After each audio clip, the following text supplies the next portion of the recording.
Diane Canada. Republican strategist Diane Canada. And activist and founder of Lady Up America, Diane Canada.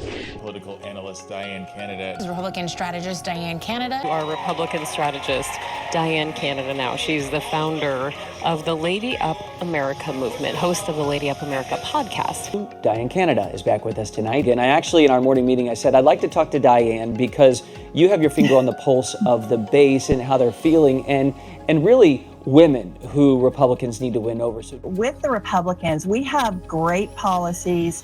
We're not as great at messaging. On the Democratic side, they have great messaging, wonderful spin doctors, and terrible policies. Everything's crumbling for them.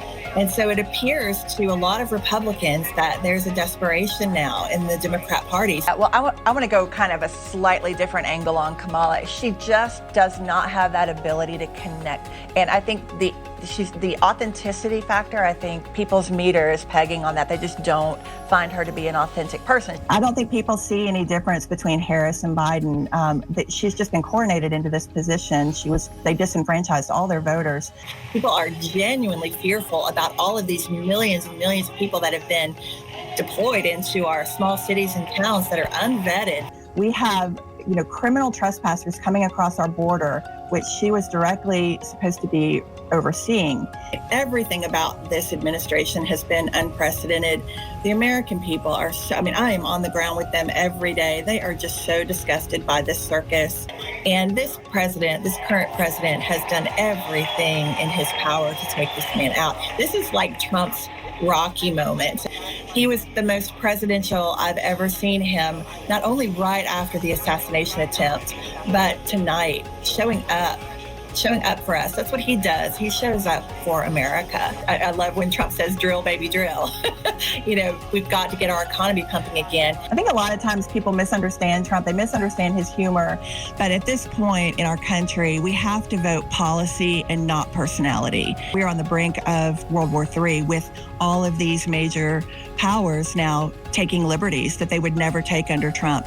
People are looking for strength, I think, more than anything. The American people are not stupid. They go to the grocery store every week. They're spending a lot more.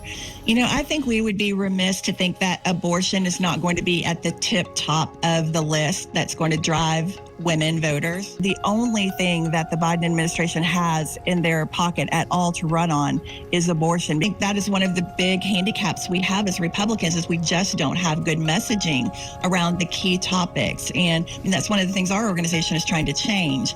With Trump, we don't have to guess what's going to happen. We have a side-by-side split screen on the two presidencies. It's made, let's talk about Kamala saying that Biden was racist when we're talking about Kamala rhymes with comma, the punctuation, or mama. And I don't mean to disrespect her by mispronouncing her name, but I think that's kind of the least of our worries right now on our side. Our country literally is on the ballot in November, and we're going to vote her out in November once and for all.